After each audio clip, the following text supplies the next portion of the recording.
foto itu kan kita sedang mengabadikan sesuatu yang mungkin itu nanti akan berubah suasananya, mungkin juga bangunannya, mungkin juga orangnya. Makanya kemudian saya selalu bilang bahwa fotolah selagi sempat. Jadi dengan lewat foto tuh ya merekam satu momen yang nanti akan sangat bermanfaat di kemudian begitu ya Bang ya.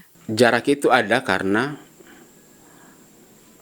kebudayaan itu kan sesuatu yang diwariskan, tetapi sayangnya generasi muda itu banyak yang merasa bahwa kebudayaan itu semacam sesuatu yang mulai asing bagi mereka. Kebudayaan ketika tidak diperhatikan boleh jadi dia berubah dan kemungkinan terburuknya dia punah. Maka salah satu hal yang sangat perlu dilakukan oleh pemerintah adalah intervensi kebijakan.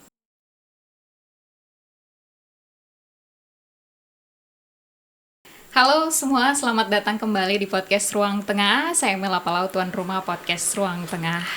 Di episode kali ini kita kedatangan satu sosok yang karya-karyanya sudah banyak menjuarai event-event foto daerah maupun nasional.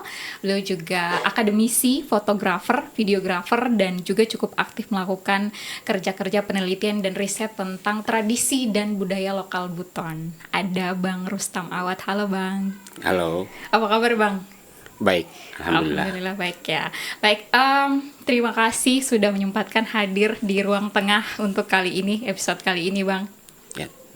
Oke, Bang, kalau mengawali obrolan kita, kalau saya belum mengenal seorang Bang Rustam dan ingin memperkenalkan diri ke kita semua, Bang Rustam ingin dikenal sebagai apa dan punya misi hidup apa ini Bang? Ya, saya ingin dikenal sebagai pengajar dan pemotret. Oh, oke. Jadi dua hal itu yang mungkin melekat dalam diri saya.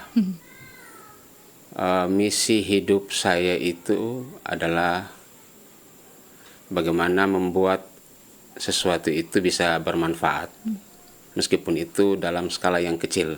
Oh, oke. Ya. Jadi kebermanfaatan sekecil-kecilnya itu bisa bermanfaat untuk banyak orang gitu ya? Iya, karena kalau bermanfaat dalam hal yang kecil tapi dilakukan oleh banyak orang, itu gaungnya akan menjadi besar. Oke, baik. Berarti pengajar dan pemotret, fotografer lah ya. Oke, Bang, kan banyak sekali nih karya-karyanya, entah jurnal, kemudian ada foto, lalu juga ada terlibat juga dalam beberapa karya film dokumenter, dan riset-riset tentang sejarah dan tradisi Buton ya. Tapi bolehkah menceritakan latar belakang pendidikannya apa, Bang? Ya, saya menempuh pendidikan S1 di Universitas Hasanuddin Makassar di tahun 1995. Oke. Kemudian melanjutkan di Universitas Gadjah Mada, Yogyakarta, pada jurusan yang sama. Itu di tahun 2003. Oke. Ya, setelah itu kemudian melakukan pengajaran di Universitas Dayanu Ihsanuddin Bau-Bau. Okay. Mulai tahun 2009 sampai dengan saat ini. Oke. Bang, berarti jurusannya arkeolog? Ya, jurusan ilmu arkeologi. S1 dan S2-nya. Oke, baik. Lalu setelah merantau akhirnya pulang dan langsung ngajar di Unidayan berarti, Bang, sampai saat ini? Ya. Oke. Ngajarnya apa, Bang? Saya kebetulan mengajar di program studi pendidikan sejarah. Dan sekarang menjabat sebagai ketua program studi. Oke, di jurusan yang sama? Di jurusan pendidikan sejarah. Pendidikan sejarah. Oke, baik. Nah, Bang, berarti aktivitas dan kesibukan sekarang apa? Full time akademisi, pengajar, atau melakukan ada proyek yang sedang dikerjakan kah? Ya, dalam keseharian saya mengajar, sibuk dengan mengajar, dan ada beberapa proyek kecil-kecilan lah begitu. kebetulan kemarin kami baru menyelesaikan proyeknya Pak Imran Kudus, Oke. infografis tenun Kota Bau-Bau. Oh, Beliau menulis, saya memotret, oke. dan bukunya mungkin lagi dalam persiapan cetak. Oh, oke. Itu berarti proyek yang baru selesai dikerjakan, digarap ya. Proyek terbaru adakah atau yang baru yang selain motret? Kalau proyek terbaru paling hanya membantu teman, tapi itu nanti setelah Lebaran. Oke. Yang kemarin itu proyek pembuatan film Kochika, Dokumenter? film dokumenter. Oke. Itu saya membantu teman sebagai kameramen, dan mungkin akan tayang setelah Lebaran. Oke, baik, baik. Nah, oke, berarti itu proyek terakhir ya. Nah, Bang, saya terkesan juga sih melihat ada beberapa foto yang cukup fenomenal. Salah satunya foto masyarakat, foto orang Buton yang bermata biru. Nah, itu boleh ceritain, Bang, itu dipotret kapan dan prosesnya seperti apa tuh, Bang? Ya, jadi ada yang agak lucu dalam pemotretan mata biru ini. Ketika kami pertama kali ke sana, bulan Agustus tahun 2020. Oke. Waktu itu lagi Pandemi. pandemi. Kemudian kami bertemu dengan mata biru. Ya. Waktu itu kami kesulitan untuk memotret si mata biru yang satunya, karena dia mau dipotret kecuali ada temannya. Oh, oke. Maka kami membawa mata biru itu ke ujung kampung, Oke. dan oleh warga kami dikira menculik si mata biru. Oke. Akhirnya gempar di kampung, tapi kami tidak tahu karena kami membawa si anak itu untuk ketemu yang si mata biru Temannya, satunya, oke. yang sepupunya. Ya, oke. Akhirnya di kampung heboh. Ya, untung kami tidak dikejar waktu itu oleh masyarakat, Oke. dan kami diberitahu bahwa di kampung sudah heboh gara-gara kami Dikira. dicurigai atau dikira akan menculik si mata biru. Oh, oke. Ya. Di kampung mana itu, Bang? Di Boniatiro, Boniatiro. Kabupaten Buton. Oh. Karena di sana ada seorang anak yang bermata biru, yang si Fardan, yang laki-lakinya, dan seorang perempuan yang bermata biru sebelah. Oh, oke. Atau kalau dalam istilah medisnya itu heterokromia iridis. Oke, baik. Iya. Berarti mereka itu tinggal berdua kah yang bermata biru di sana, atau memang di daerah sana masih cukup banyak yang bermata biru, Bang? Di sana hanya tersisa memang 2 orang yang ada mata birunya. Anak kecil itu ya. Iya. Tapi sekarang si mata biru yang dua-duanya biru matanya itu, Iya. sekarang dia di Papua. Yang Farhan itu. Si Farhan itu dia mengikuti ibunya. Saya sempat kontak-kontakan dengan ibunya. Sekitar 2 tahun yang lalu kami masih kontak-kontak dengan ibu, dan mengatakan bahwa mereka masih di Papua. Oh, oke. Mereka berpindah sebentar begitu ke sana, merantau lah ya. Ya, merantau. Oke, Bang, waktu itu dalam proyek apa ke sana, Bang, motret mata biru? Sendirikah atau bersama kawan?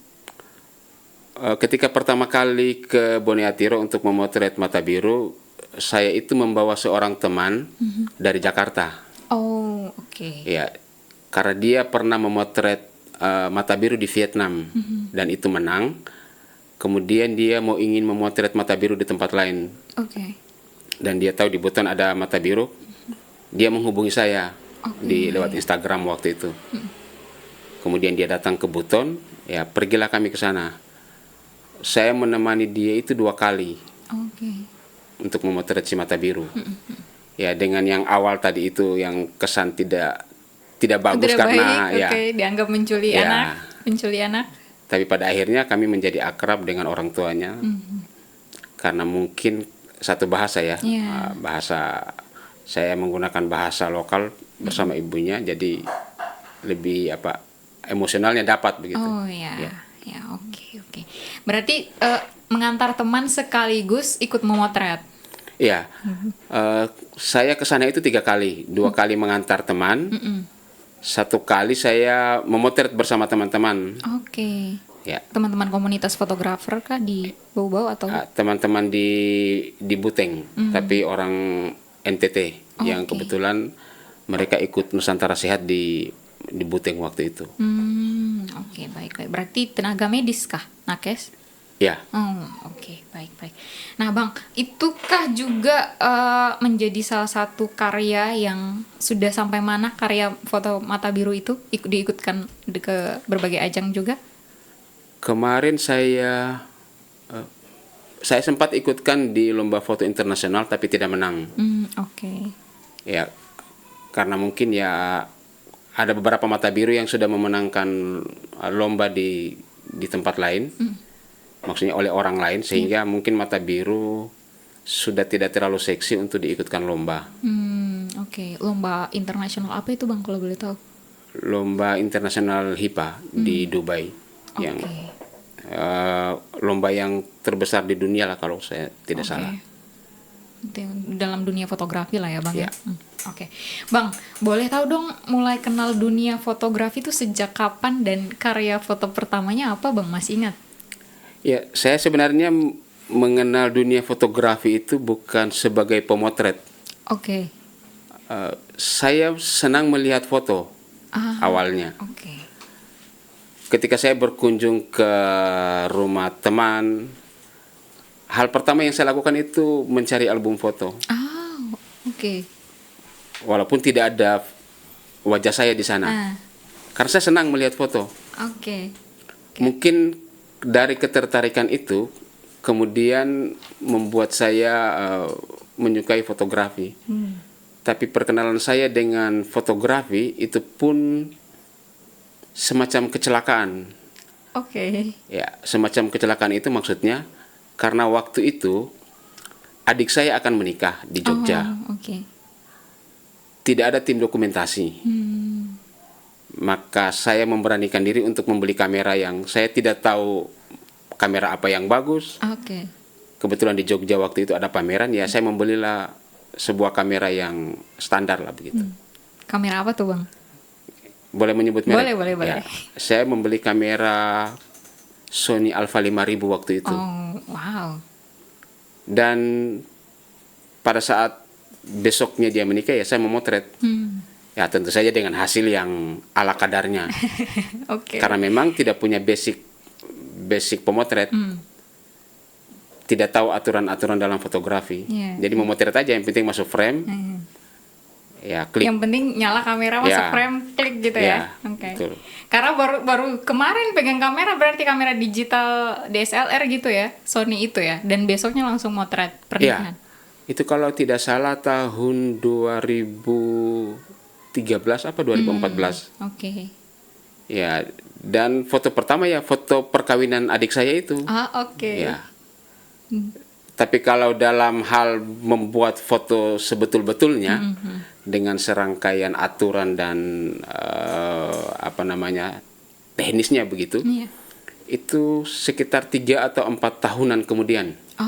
Oke. Berarti cukup panjang lah ya, dari 2013 sampai 4 tahun ke depan gitu ya masih. Oke, baik. Nah, kebiasaan melihat album foto itu sudah sejak kecil kah atau sejak kapan, Bang? Iya, sejak SMA saya senang sekali melihat album-album foto. Kalau saya berkunjung ke rumah teman, tetangga atau keluarga begitu, saya selalu memperhatikan foto-foto yang ada di dinding. Atau kalau dia punya album foto, saya buka-buka album fotonya. Padahal di sana tidak ada wajah saya. Tapi kan saya senang melihat itu. Jadi mungkin atas ketertarikan itu sehingga saya kemudian menyukai sesuatu yang visual. Oke. Oke, mulai tertarik ya, tapi belum mau mulai motret kala itu. Iya, karena kan peralatan fotografi itu mahal. Iya, betul. Ya. Kalau seandainya adik saya tidak menikah waktu itu atau belum menikah, mungkin saya akan punya kamera. Ya, karena kecelakaan tadi itu. Bahwa dia mau menikah, saya mau mengabadikan momen. Kira-kira begitu. Maka malam itu juga saya membeli kamera dan besoknya saya mulai menjepret. Dengan ketidaktahuan pada aturan fotografi. Oke. Hasilnya gimana bang? Ada yang blur kah foto? Amburadul lah kira-kira begitu. Karena ya namanya orang tidak tahu menyetel apa yang ada di kamera itu Iya, kan settingnya ya, setting segitiga kamera. exposure-nya, ISO-nya Iya. tidak karuan. Oke. Yang penting masuk frame, klik. Oke, Ya. baik-baik. Nah, Bang, berarti dari 2013 sampai dengan 4 tahun itu memang motret saja, pakai insting saja kah atau seperti apa? Atau sempat belajar tentang dunia fotografi kah selama awal-awal pegang kamera itu? Ya, setelah balik dari Jogja dari perkawinan adik saya itu, saya menyimpan kamera di lemari. Oke. Sesekali saya mengeluarkan kamera ketika saya melihat senja itu bagus. Oh, Jadi kalau saya lihat lagi senja, iya. kemudian saya keluarkan kamera dari lemari, saya Motret. foto. Oke. Jadi hampir setahun itu saya hanya memotret senja. Oh, Ya karena saya mungkin tidak punya basic tadi itu dan juga tidak mencari tahu sehingga tidak mengulik yep. atau mengutak-atik kamera itu. Jadi sepanjang 3-4 tahun itu Yep. saya memotret ala kadarnya yang saya sebut dengan memotret sampah kira-kira dalam tanda kutip ya. Iya, iya. Artinya foto yang tidak karuan, Iya, iya. yang tidak pada tataran foto yang bagus. Iya. Oke. Berarti butuh 4 tahun itu memang benar-benar foto ala kadar dan sama sekali tidak belajar soal fotografi, Bang? Iya, sama sekali tidak. Cuma anehnya di tahun 2018 Iya. saya memenangkan lomba foto di Jakarta. Wow. Saya waktu itu juara 2. Foto apa? Lomba foto apa itu, Bang? Lomba foto Genpi, Oh, generasi pariwisata Indonesia kalau tidak salah ya, Genpi. oke. Waktu itu skala nasional. Saya memenangkannya tahun 2018. Fotonya itu tentang Festival Budaya Tua di Takawa, Buton. Oh, oke. Di 2018 itu ya, Bang ya? Iya. Oke. Jadi saya kemudian mikir, apa saya punya skill foto atau Generasi pesona Indonesia. generasi pesona Indonesia. Oke. Jadi saya sempat mikir, apakah saya punya naluri sebagai seorang pemotret atau mungkin karena suasananya yang memang sudah bagus. Oke. Jadi saya menang mungkin karena keberuntungan waktu itu saya pikir. Di 2018 itu Ya, ya, Bang? karena saya tidak memahami segala aturan tentang fotografi. Karena semua serba otodidak, tidak belajar pada komunitas, tidak melihat YouTube dan Iya. memang semuanya serba sendiri waktu itu. Oke. Foto apa tuh, Bang, yang menang? Satu foto, tapi foto tentang apa tuh, Bang? Foto tentang tarian kolosal waktu itu di Takawa. Oke. Ya, para penari siswa-siswi begitu menari kolosal Yang diadakan oleh Pemkap Buton ya waktu Ya. 2018 itu yang pertama. Yang awal-awal kah atau? Iya, yang sudah di Takawanya. Iya, oke. Ya, 2018 Oh, akhirnya waktu itu sebagai pemenang iya. hadiahnya itu kami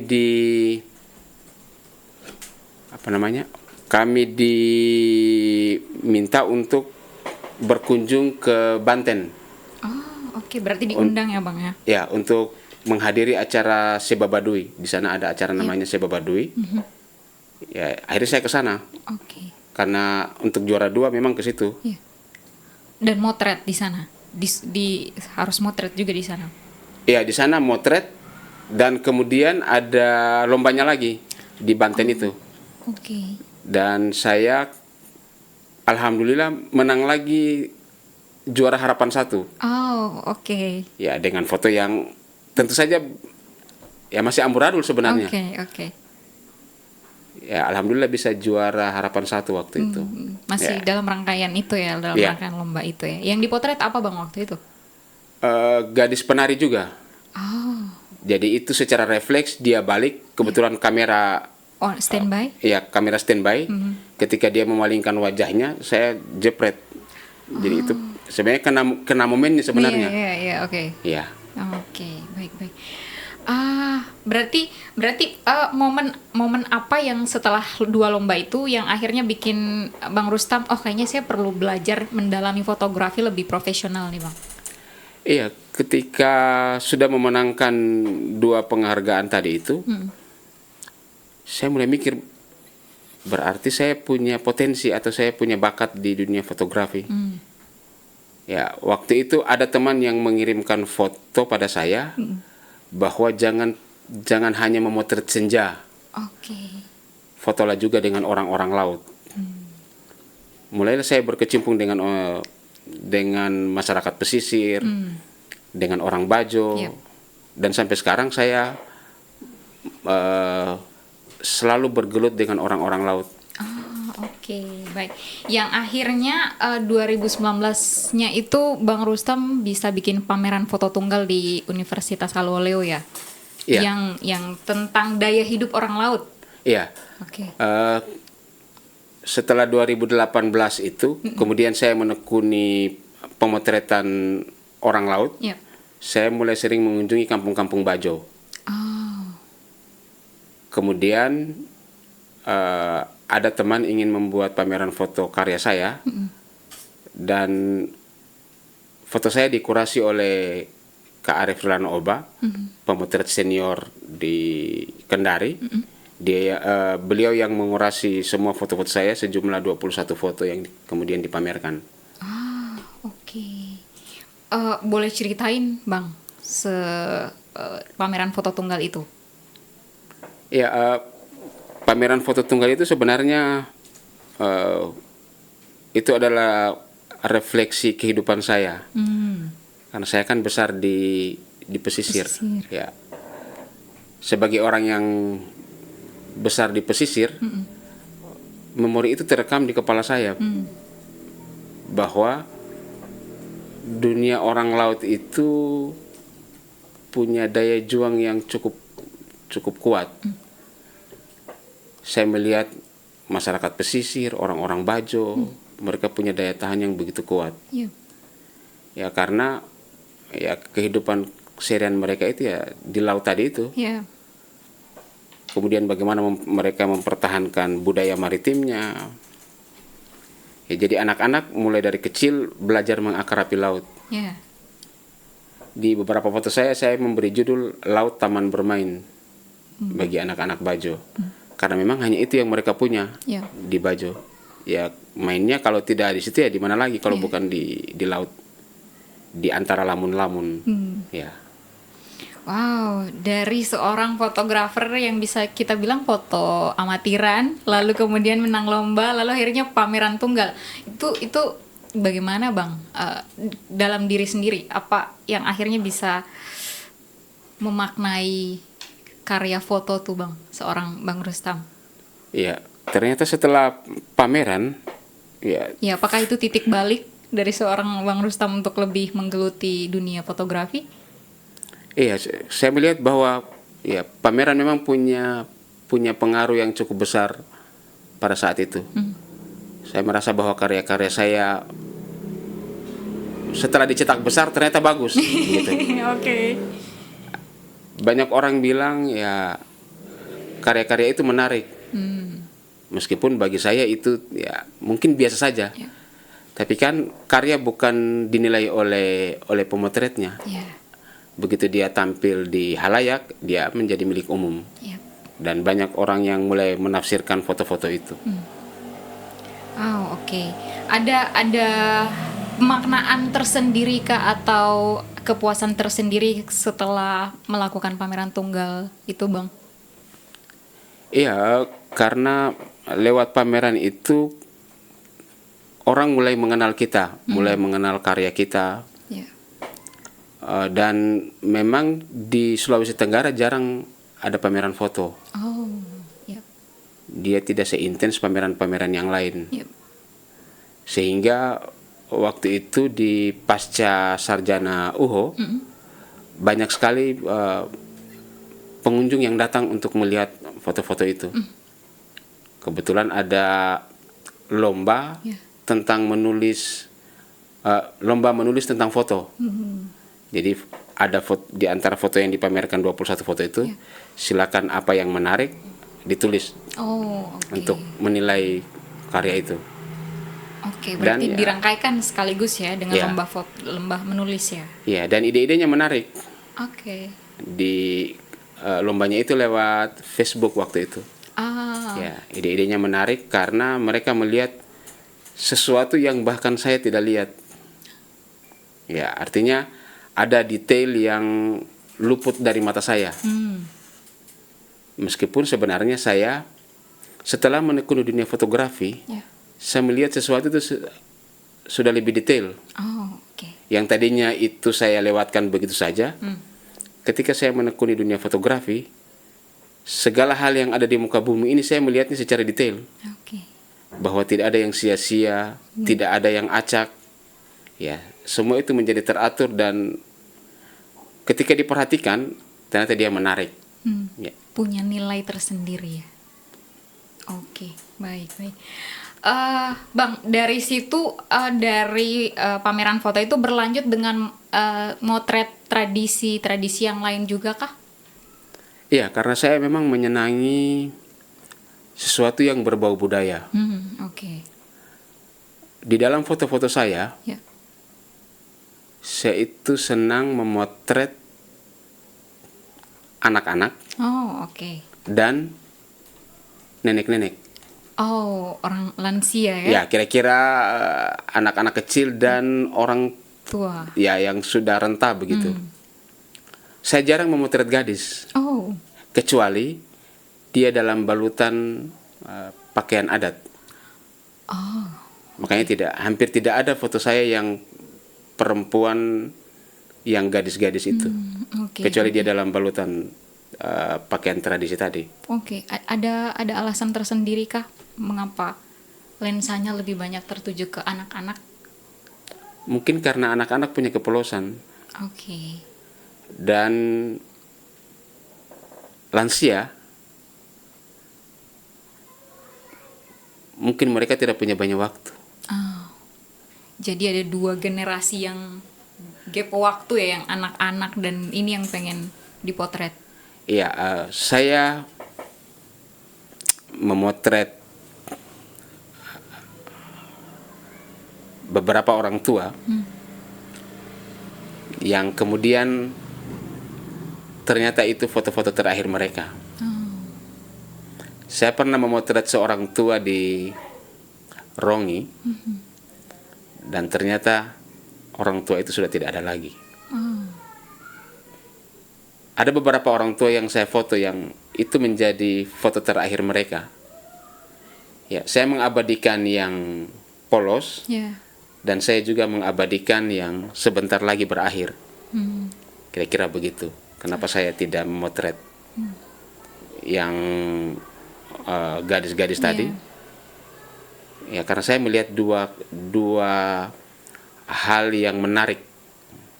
Karena kan saya membuat foto itu kecuali kalau dia menarik Ya, ya. di pikiran saya, di hati saya. Sehingga ya, tadi itu yang dominan adalah foto anak-anak dan foto lansia. Kira-kira begitu. Oke. Saya lihat Bang Rustam menceritakan ketika memotret orang tua dan lansia itu yang akhirnya meninggal gitu. Saya lihat Bang Rustam berkaca-kaca. Adakah juga momen paling membekas dalam ingatan seorang Bang Rustam dalam memotret baik tradisi, kebudayaan dan juga sosok human interest dari anak-anak dan orang tua tadi, Bang? Apa yang paling sangat membekas? Sepanjang saya memotret, ada satu kejadian yang itu sangat membekas dalam ingatan saya. 4 tahun yang lalu, saya memotret seorang ibu Bajo. Iya. Dia pemburu gurita.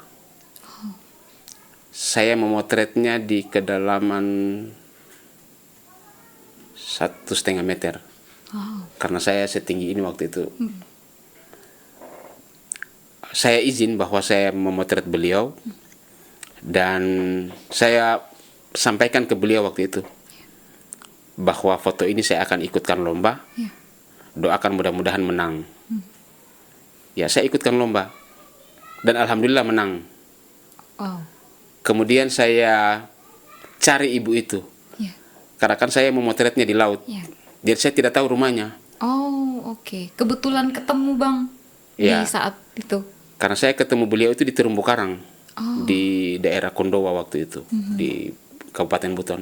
Ya. Maka saya mulai mencari wilayah Bajo. Kebetulan waktu itu wilayah Bajonya di Bajo Bahari. Oke. Saya tunjukkan pada warga siapa si orang ini, Ya. dan mereka menunjukkan rumahnya. Kesanalah saya, tanya kiri kanan, dan bertemulah saya dengan beliau. Saya sedang menuntaskan janji bahwa saya pernah memberitahu beliau, Ya. ketika foto itu menang, saya akan ketemu beliau. Ya, saya memberi sekadarnya dari apa yang saya pernah janjikan. Ya, itu momen paling membekas dalam ingatan saya. Oh, lomba apa tuh Bang? Dan juara berapa? Lomba foto BRI waktu itu. Oke. Saya- BUMN lah ya. Ya, saya juara 3 kalau saya tidak salah waktu itu. Oke. Nasional, secara nasional. Iya, Bang? nasional. Oh, oke. Ada momen selain paling karena usianya kah atau apa Bang di ketika motret itu? Atau kebetulan saja atau ada cerita lain di balik itu kah? Yang si Ya, ibu, ibu. itu sesuatu yang insidental. Oke. Karena waktu itu di Kondowa ada acara buka ombo. Buka ombo itu membuka sasi. Oke. Pesta adat kah? Iya, membuka sasi di Terumbu Karang. Karena di Kondowa itu kan tidak boleh mengambil ikan di wilayah konservasi. Oh, oke. Nanti 1 tahun kemudian baru orang masyarakat boleh mengambil. Oke. Ya, waktu itu banyak orang memotret. Pesta panen berarti, Bang? Ya, yang panen ikan ya. Oke. Waktu itu orang banyak memotret di masyarakat situ. Ya, saya ke kedalaman. Saya lihat ada yang menarik, ibu itu sedang memburu gurita. Ya. Ya, saya kemudian mendekati beliau dan Ya. memotret. Dan alhamdulillah bisa menang meskipun kecil-kecilan. Oke. Bang, tahun berapa itu Bang berarti? Sekitar tahun 2022. Kalau tidak salah, ya.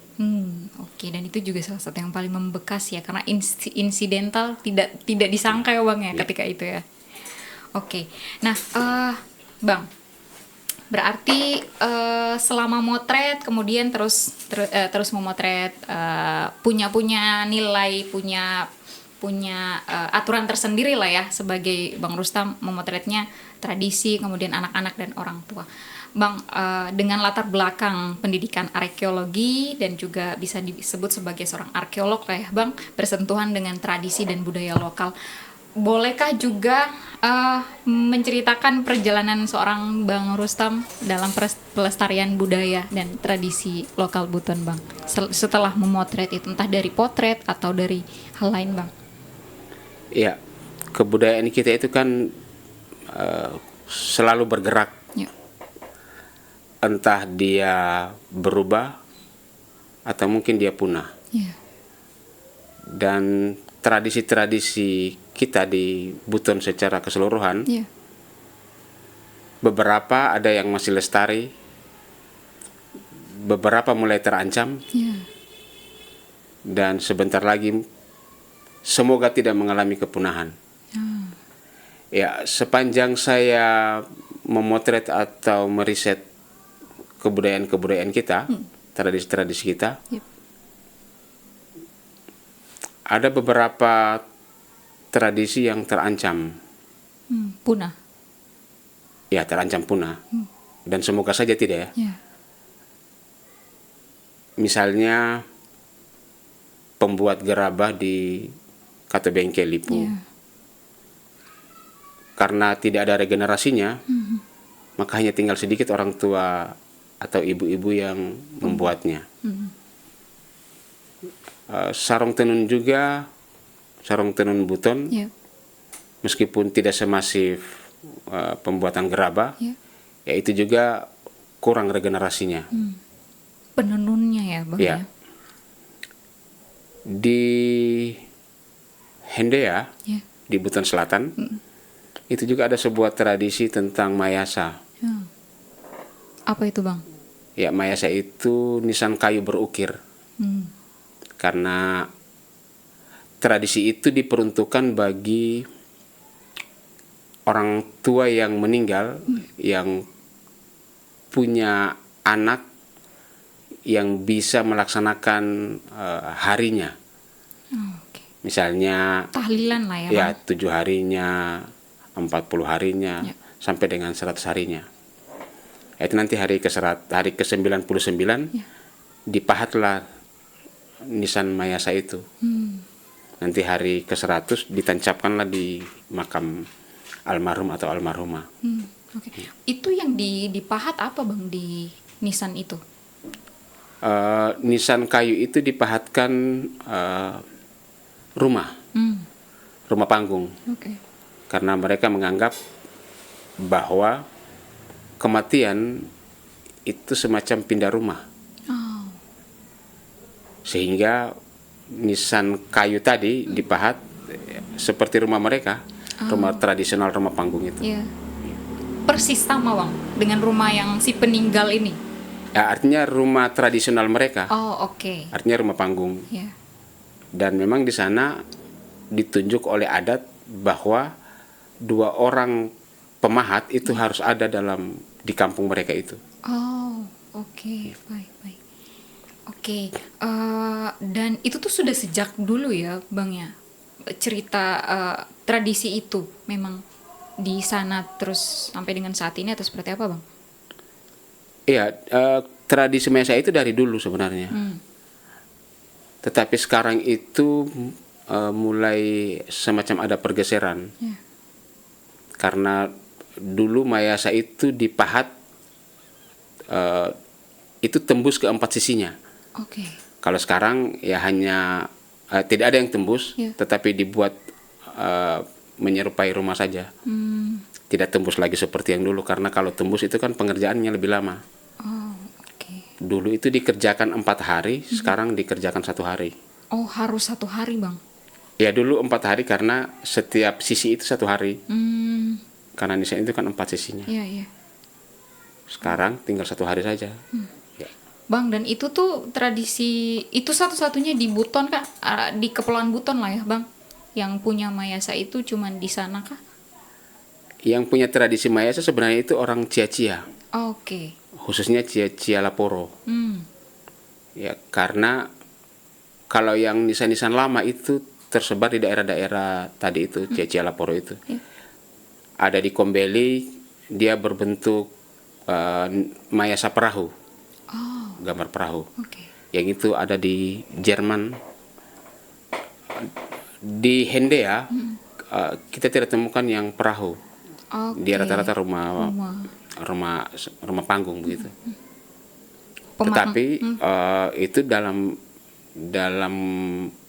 masyarakat Cia-Cia, terutama yang Cia-Cia Laporo tadi. Oh oke. Dan pemaknaannya adalah yang meninggal itu pindah rumah begitu ya, makanya nisannya berbentuk rumah itu bang ya. Iya. Kalau yang di Kombeli, tapi di Kombeli kan sudah tidak ada. Ya oke. Yang di Kombeli itu Kombel itu Buton juga kah bang? di wilayah Buton. Oke. Yang di Kombeli itu gambar perahu, boleh jadi itu pandangan mereka tentang kematian, bahwa kematian itu adalah perjalanan. Oh. Jadi ada perahu yang mengantar mereka. Jadi perahu itu sebagai alat untuk Iya. proses perjalanan mereka itu Iya. ya bang. Oh oke, baik. Nah bang, selain tadi ya, selain banyak motret juga kan terlibat juga ya di beberapa karya film dokumenter yang tadi ya salah satunya soal mayasa, kemudian juga ada Pomanduno, generasi terakhir pembuat gerabah yang tadi ya bang ceritakan ya. Boleh juga kah menceritakan mengapa akhirnya bisa sampai bikin film dokumenter bang? Ya, saya membuat film dokumenter Pomanduno Ya. itu karena keprihatinan saya melihat para pembuat gerabah. Mereka adalah orang-orang tua yang sudah lansia, Yep. ibu-ibu yang mencoba bertahan hidup di tengah hiruk pikuk modernisasi ini. Dan kehidupan mereka itu ya boleh dikata sedikit memprihatinkan, karena bagaimana mereka berjuang untuk bertahan hidup. Ya. Waktu kami riset tentang film itu, saya awalnya mengira bahwa ibu-ibu ini sedang mempertahankan tradisi membuat gerabah. Oke. Mereka sedang mempertahankan kebudayaan. Rupanya saya salah. Oh, Ada yang lebih penting dari kebudayaan, apa itu Bang? mempertahankan hidup. Ya. Dan itu dilakukan oleh ina-ina atau ibu-ibu yang membuat gerabah Oke. Itu di daerah mana Bang? di daerah Lipu Katobengke. Kota Bengkel. Dan itu yang terakhir kah di Kota Bau-Bau Bang? Memang pembuat gerabah itu hanya di Pulau Buton, itu hanya ada di Katobengke, Oh, di Lipu. ya. Selebihnya tidak ya Bang ya? Ya, selebihnya kita tidak temukan di wilayah Buton ini Yep. pembuat gerabah, kecuali kalau di daratan Muna. Oke. Ada pembuat gerabah juga di Labora. Wah, oke. Nah, Bang, berarti itu yang menjadi landasan awal juga ya akhirnya keprihatinan terhadap pembuat gerabah itu ya. Iya, karena saya melihat bahwa gerabah ini sesuatu yang sulit dibuat, lama, Ya. tetapi harganya sangat murah. Ya. Itu pun kurang laku. Oh. Padahal dari cara membuatnya, Ya. ini kan teknik kuno. Ya. Gerabah yang dibuat oleh orang-orang Lipu, oleh ibu-ibu di Lipu itu adalah gerabah yang mulai dikenal sejak zaman prasejarah. Artinya teknik itu, Iya, teknik iya. yang dipakai itu adalah teknik yang mulai berkembang pada zaman Neolitik. Wow. Pada zaman Batu Muda ketika orang mulai meninggalkan goa dan hidup di daerah terbuka, bercocok tanam, kemudian orang membuat gerabah sebagai wadah. Ya. Ya, jadi di dalam pembuatan gerabah itu kan ada dua. Ya. Satu teknik tatap landas. Tatap landas itu teknik tradisional yang seperti ibu-ibu di Lipu Katobengke itu. Dan itu sudah jarang. Di Indonesia pun tidak banyak. Yang kedua itu teknik roda putar. Nah, itu teknik modern. Itu yang menggunakan mesin. Nanti tinggal iya, betul. tinggal diputar-putar saja. Ya. Nah, yang sulit itu adalah yang teknik tatap landas itu. Tatap landas. Karena itu warisan prasejarah tadi yang harus melewati sekitar 8 proses. Ya. Mulai dari mengambil tanah, kemudian mencampur, Ya. kemudian memukul, menjemur, membentuk lagi, kemudian merias atau melukis permukaan gerabah, kemudian menjemur, kemudian membakar. Ya. Jadi lama prosesnya Ya. dengan harga yang tidak seberapa. Wow, oke. Dan itu tinggal beberapa orang saja yang melestarikan itu ya Bang ya? Iya, penelitian mahasiswa saya dulu itu di tahun 2019 itu ada sekitar 30-an orang. Oke. Tetapi pendataan saya terakhir di tahun 2025 itu sekitar 10 orang. Oh, berkurang sangat signifikan ya Iya. Bang ya? Artinya dalam rentang 6 tahun ini sangat drastis penurunannya. Itu mungkin disebabkan karena faktor usia. Ya. Ada yang sudah lanjut usia, kemudian meninggal. Ada yang kemudian sakit-sakitan. Ya. Yang terakhir itu ada yang beralih pekerjaan. Oh, yang tadinya dia pembuat gerabah, Iya. karena mungkin ada pekerjaan lain yang lebih bagus Iya. secara penghasilan, dia kemudian mengambil pekerjaan itu. Karena tidak mencukupi kebutuhan sehari-hari ya Bang ya. Iya. Oh, oke, baik. Nah, Bang, selama proses melakukan penelitian atau nulis gitu ya tentang tradisi dan sejarah Buton, adakah tradisi sejarah yang hampir punah di Buton, Bang? Iya, tradisi yang hampir punah di Buton itu ya tadi itu tradisi yang pembuatan gerabah itu. Oke, pembuatan gerabah. Ya. Selain itu, Bang, ada lagi? Yang kemudian yang tenun-tenun itu, tapi saya katakan tadi tidak semasif pembuatan gerabah ya, karena di beberapa tempat, misalnya di Topa, Sulaa itu, di Pulau Makassar, Iya. di Wameo, itu kan orang masih membuat. Dan di beberapa tempat juga di Buteng, di Buton Selatan, Iya. itu masih ada yang menenun.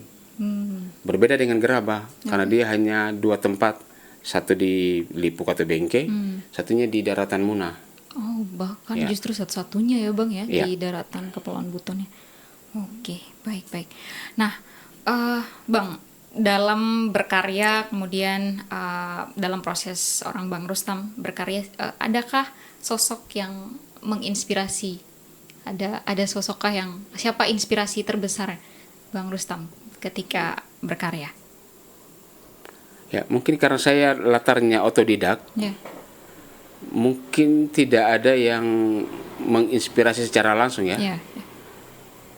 Cuma setelah saya mulai menggeluti fotografi, saya melihat bahwa ada beberapa karya teman-teman yang bagus untuk dijadikan acuan ketika akan memotret. Meskipun memang konsen foto saya itu lebih ke laut, ke orang-orang laut. Pesisir ya, orang pesisir. Ya, makanya hampir setiap tahun saya itu mengunjungi Kampung Bajo. Hanya tahun 2026 ini 2025 kemarin saya absen. Oh. Ya, mulai dari awal, dari motret tahun 2018 sampai dengan 2024, saya selalu mengunjungi Kampung Bajo. Oke, baik-baik. Bang, lebih personal sih, apa makna sebuah foto bagi seorang Bang Rustam? Ya, foto itu begini. Foto itu kan kita sedang mengabadikan sesuatu yang mungkin itu nanti akan berubah suasananya, mungkin juga bangunannya, Ya. mungkin juga orangnya. Makanya kemudian saya selalu bilang Ya. bahwa fotolah selagi sempat sebelum segala sesuatunya hilang ditelan zaman. Karena kan sesuatu itu berubah. Ya, betul. Apa yang hari ini ada, boleh jadi nanti tidak ada. Apa yang hari ini tidak ada, boleh jadi nanti akan ada. Misalnya saya memotret di Jembatan Batu. Ya. Jembatan Batu sebelum seperti itu kan ada yang Jembatan Batu lama. Ya. Artinya sesuatu yang pernah ada kemudian menjadi tidak ada. Dan boleh jadi bangunan-bangunan di situ dulu yang tidak ada kemudian menjadi ada. Ya. Maka selagi sempat fotolah. Mungkin hari ini tidak berguna atau tidak dianggap, Ya. tapi 20 tahun, 30 tahun ke depan boleh jadi itu berguna. Ya. Dan akan sangat bernilai ya. Iya, karena kemudian kita melihat bukan karena teknik fotonya, Ya. tapi karena ada yang pernah memotret itu. Ya. Misalnya kita mau lihat foto Pelabuhan Muruhum zaman dulu, itu kan kita harus buka foto-foto Belanda, dokumen Belanda. Ya, betul. Karena belum ada yang memotret untuk orang lokal waktu itu. Ya, sehingga itu menjadi foto yang bermakna. Apakah dia bagus? Tidak juga. Ya. Ya, karena kan kita tidak bicara teknik atau skill. Kita sedang membicarakan sesuatu yang dia merekam keadaan pada masanya. Ya. Ya. Ya. Jadi dengan lewat foto tuh ya merekam satu momen yang nanti akan sangat bermanfaat di kemudian gitu ya Bang ya. Iya, betul. Merekam memori kehidupan gitu ya Bang. Iya, ketika saya memotret seorang nenek di Rongi itu, yang kemudian saya tunjukkan ternyata itu anaknya di Rongi. Dan mereka tidak punya fotonya. Saya memotret nenek-nenek lansia itu. Ya. Dia sedang duduk di depan jendela. Kemudian saya mengambil angle di situ, motret. Dia dalam keadaan sakit sebenarnya waktu itu. Tapi karena saya lihat dia sedang duduk di samping jendela itu, saya pikir ini angle-nya bagus. Saya kemudian memotret, dan ternyata ketika saya tunjukkan, beliau sudah berpulang. Maksudnya saya tunjukkan foto itu beberapa lama kemudian. Beberapa waktu ketika berkunjung lagi ke Rongi. Ya. Ya, dan ada beberapa foto seperti itu. Ya. Oke. Ya. Oke. Bang, adakah tantangan khusus selama melakukan kerja-kerja entah penelitian terhadap tradisi dan kebudayaan di daerah? Yang lebih banyak sebenarnya kejutannya. Oh. Ya. Maksudnya yang lebih banyak kejutannya itu adalah bahwa kami tidak menduga bahwa akan seperti itu. Misalnya seperti yang saya sampaikan tadi. Yep. Bahwa ketika kami meriset tentang pembuat gerabah, kami kira ina-ina ini sedang mempertahankan kebudayaan. Yeah. Ternyata kami keliru bahwa yang lebih penting mereka sedang mempertahankan hidupnya. Ya, jadi bahwa mereka melestarikan tradisi itu nomor 2. Betul. Karena ada yang paling urgent di selain kebudayaan tadi, ya hidup itu sendiri. Yeah. Ya, kemudian di beberapa riset kami juga, kami banyak menemukan sesuatu yang berupa simbol-simbol. Ya, misalnya di pembuatan film Kochika yang mudah-mudahan nanti akan tayang setelah Lebaran itu. Yeah. Ya, itu kan berbicara simbol. Bagaimana simbol dalam kebudayaan. Kemudian Pandai Pahomayasa di Hendea, ketika kami meriset itu, ya ada pandangan masyarakat bahwa meninggal itu seperti pindah rumah, dan orang taat pada budaya, orang taat pada tradisi. Yep. Sehingga saya kemudian berpikir mungkin bagus kalau diatur oleh hukum-hukum adat wilayah kita ini. Karena orang patuh pada itu. Yep. Kenapa orang patuh? Karena sanksinya itu berat. Sanksi sosial? Sanksi sosial terutama. Seperti misalnya di Hendea, Yeah. Buton Selatan. Orang patuh luar biasa pada adat. Yeah. Ketika orang melanggar adat, maka hajatan kita itu tidak akan dihadiri oleh orang-orang kampung, kecuali keluarganya. Bahkan ketika seseorang meninggal, Yeah. dan dia berseberangan dengan sara atau perangkat adat, maka akan dipanggilkan lebe dari daerah lain untuk mengurus jenazahnya. Wah. Itu di Hendea tuh, Bang. Ya. Oh, oke. Jadi memang orang patuh pada tradisi-tradisi itu, pada budaya itu. Dan saya pernah menyaksikan satu hal yang menurut saya itu mengagumkan. Kenapa itu mengagumkan? Karena pada saat pesta kampung di Hendea, kebetulan saya mengamati langsung. Di pesta kampung Hendea itu orang biasa membawa snack, membawa hasil bumi, hasil-hasil pertanian, diletakkan di kolong baruga. Dan anak-anak main di situ. Tidak ada satu anak pun yang akan menyentuh atau mengambil apa yang ada di situ. Wow. Yaitu bagaimana budaya begitu dipegang erat. Yep. Bahkan dalam tradisi 7 tahunan di Hendea yang namanya Singgiloa. Yep. Singgiloa itu sunatan kampung, sunatan massal yang dilakukan 7 tahun sekali. eh, ketika tradisi itu berlangsung, orang membuat miniatur perahu yang layarnya itu uang kertas, uang kertas 100.000, uang kertas 50.000. Tidak ada satu anak pun yang mencuri atau mengambil itu. Padahal itu kalau mau diambil juga mungkin Boleh saja. maksudnya tidak dilihat. Oh, oke.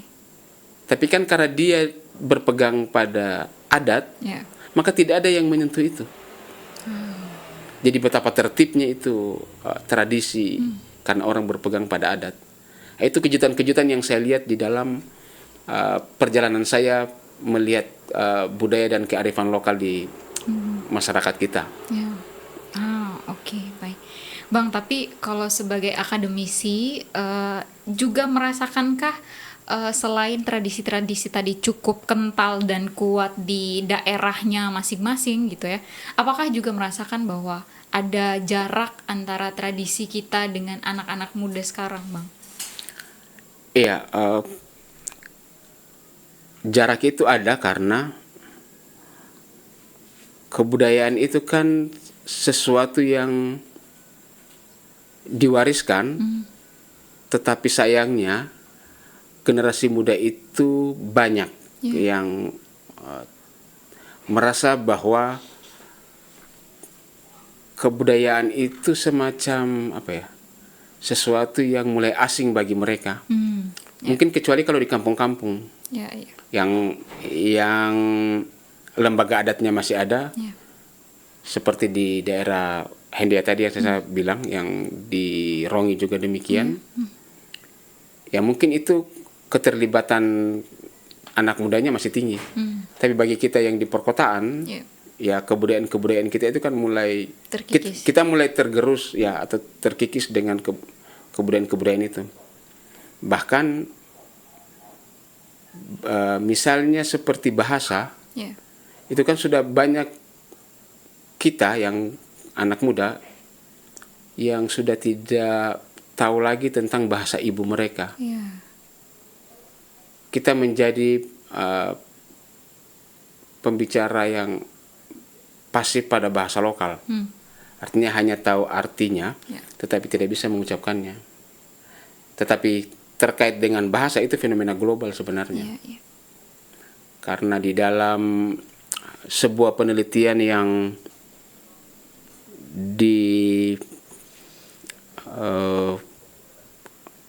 muat di majalah National Geographic, mereka menemukan fakta yang mencengangkan Ya.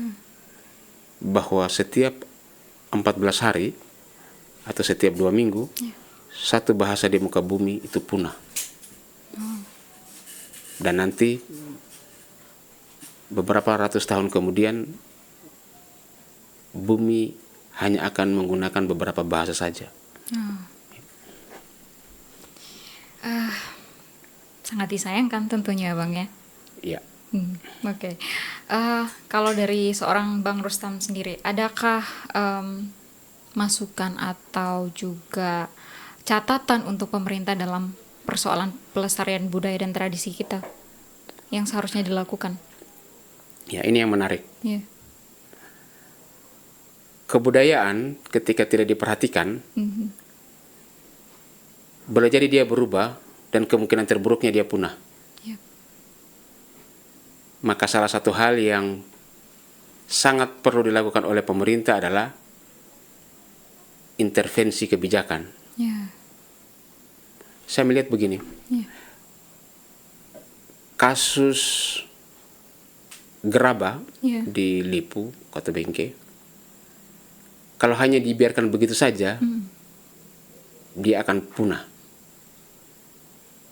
Kenapa? Karena susah buatnya, Ya. murah harganya, dan banyak yang tidak laku. Jika seandainya pemerintah berpikir bagaimana caranya supaya ini tetap lestari, maka dia harus mengintervensi kebijakan. Caranya adalah pemerintah mungkin boleh mewajibkan setiap instansi untuk membeli gerabah. Ya. Wah, iya ya, Bang. Ya, kan gerabah bukan sebagai wadah Ya. untuk memasak obat atau untuk membuat kasawami, kita alih fungsikan gerabah sebagai sesuatu yang dipamerkan. Ya. Artinya bahwa pemerintah mewajibkan setiap instansi untuk membeli itu. Ya. Misalnya di sekolah, ada berapa banyak sekolah di kota kita ini. Ya. Kalau mereka membeli 3 atau 5, itu kan barang yang mudah pecah. Iya, betul. Mungkin nanti tahun depan lagi. Dianggarkan untuk Ya. pembelian itu ya. Sebagaimana halnya dulu ada intervensi untuk menggunakan sarung buton. Ya. Ya mungkin hal yang sama bisa dilakukan. Sehingga mereka merasa bahwa ada gunanya kita bikin gerabah ini. Ya. Bahwa ada yang beli, Ya. lakunya pasarnya jelas. Ya, betul. Ya karena itu kan harganya murah. Kalau misalnya instansi membuat atau membeli 50.000 atau 100.000 satu instansi, Ya. ya itu kan Itu bisa. sudah lumayan menyelamatkan ya. Iya, karena anak-anak muda pun di Lipu Katu Bengke tidak membuat gerabah, Ya. itu karena ya memang pekerjaannya susah. Ya. Susah, lama, Dan tidak ya, menghasilkan. ya dan tidak menghasilkan secara ekonomi. Betul, betul. Karena sekarang kan orang bekerja itu kan juga harus ada nilai logisnya. Ya, betul. Maksudnya membuat atau bekerja itu menghasilkan yang bisa menghidupi lah. Ya, kenapa ina-ina yang di Lipu Katu Bengke masih membuat? Ya karena ada yang merasa bahwa hanya itu yang dia bisa. Ya.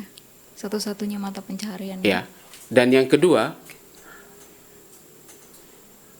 dia merasa bahwa dia berutang budi pada gerabah.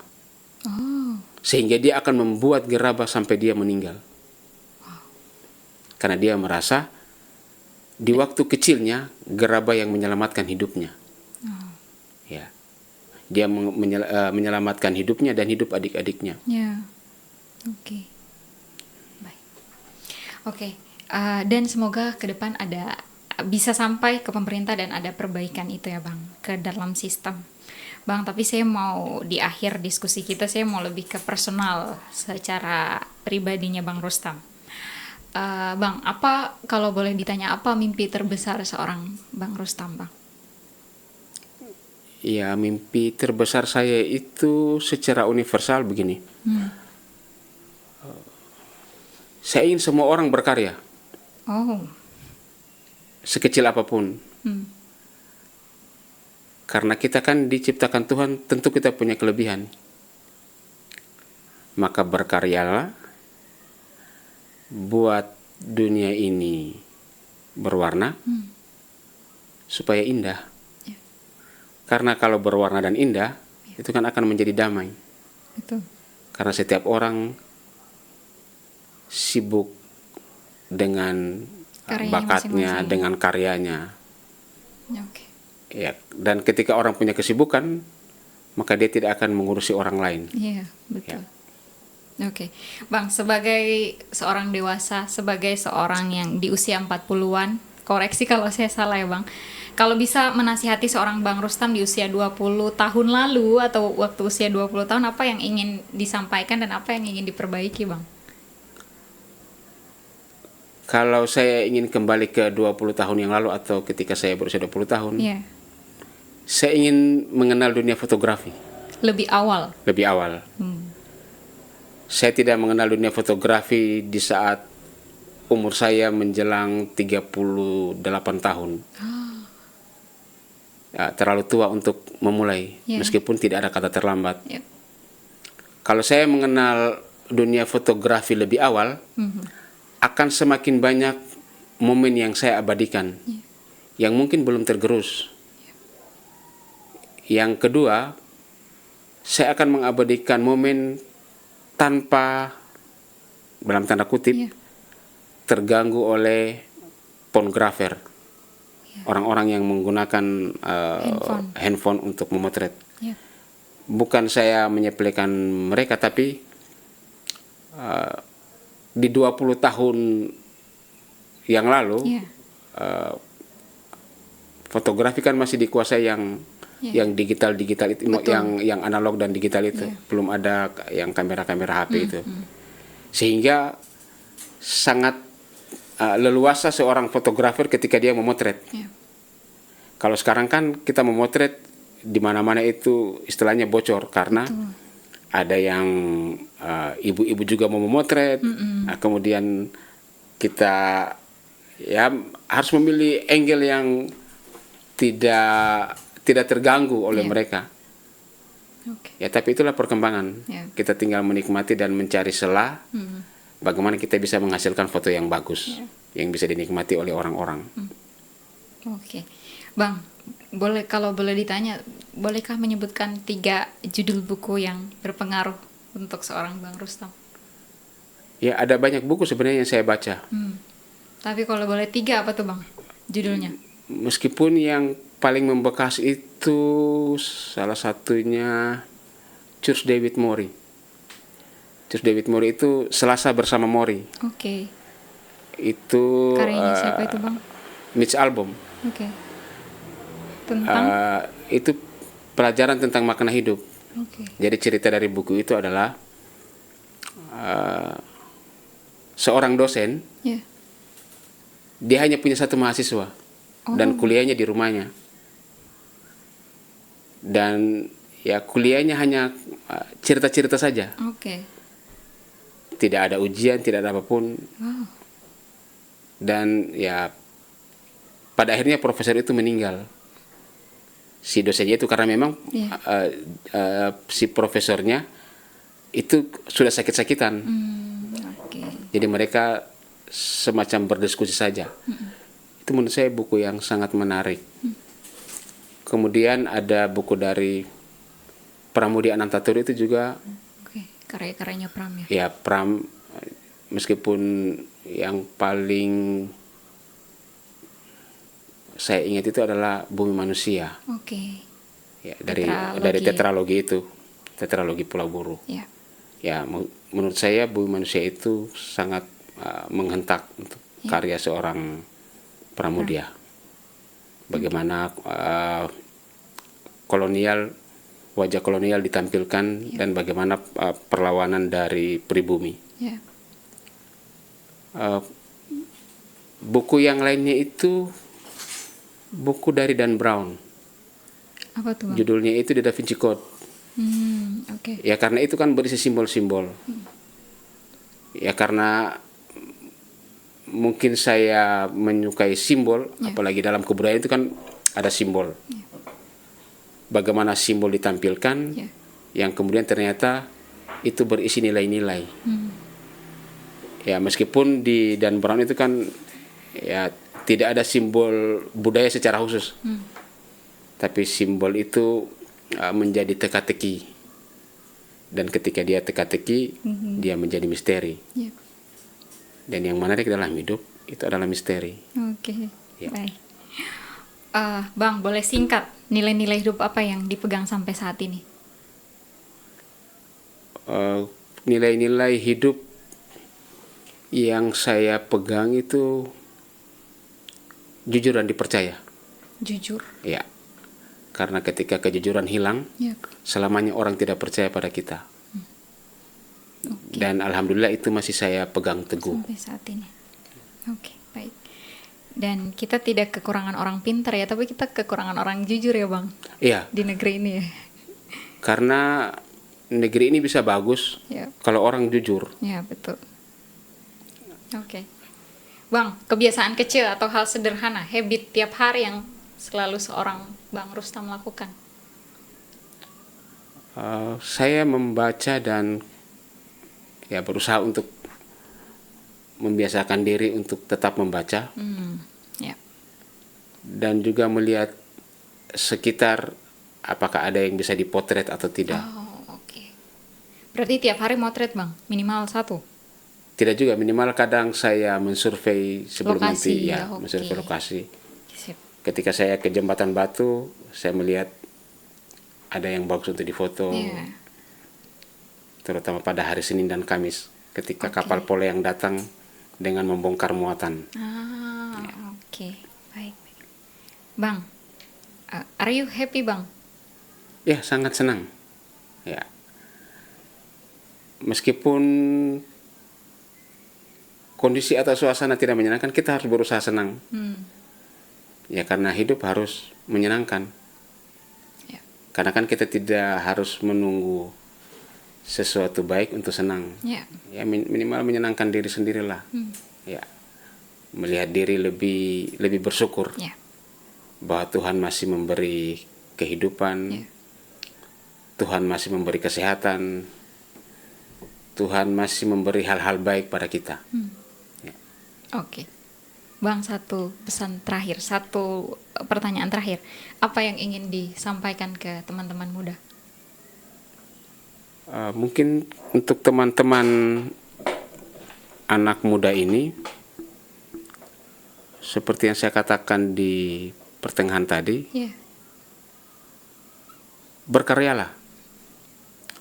Karena dengan berkarya itu kan kita punya kesibukan.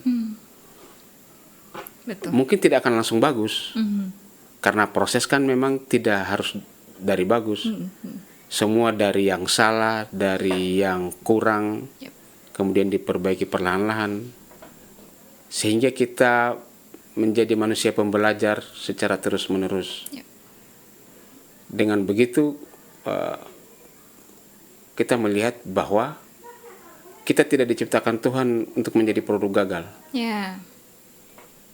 Dan tugas kita kan memang bukan untuk berhasil. Ya. Tugas kita itu untuk mencoba. Karena di dalam mencoba itu kan kita tahu kita gagal atau kita sukses. Ya. Nah, itulah yang harus dilakukan oleh anak-anak muda. Oke. Ambil sebanyak mungkin kegagalan. Habiskan memang. Supaya nanti kita tinggal terima hasilnya. Ya. Karena kalau gagal sudah habis, ya berarti tinggal berhasilnya. Berhasil. Ya, dan kita tidak boleh mudah takluk, Ya. mudah patah semangat bahwa kita sudah gagal, kita coba lagi yang lain. Ya mungkin karena belum kena saja. Ya. Ya, seperti saya tadi kan juga tidak menghasilkan foto langsung bagus. Ya, betul. Foto sekitar 3-4 tahun tadi itu ya, itu saya membuang waktu sebenarnya. Tetapi saya juga melihat nilai positifnya, bahwa mungkin ini proses yang harus saya lalui. Sehingga dengan begitu saya menjadi tahan banting. Ya. Ya. Oke. Bang, terima kasih obrolan hangatnya di episode kali ini. Ya, sama-sama. Terima kasih, Bang. Ya, terima kasih juga. Baik. Kawan-kawan, terima kasih sudah menyaksikan episode kali ini. Kita ketemu di episode berikutnya.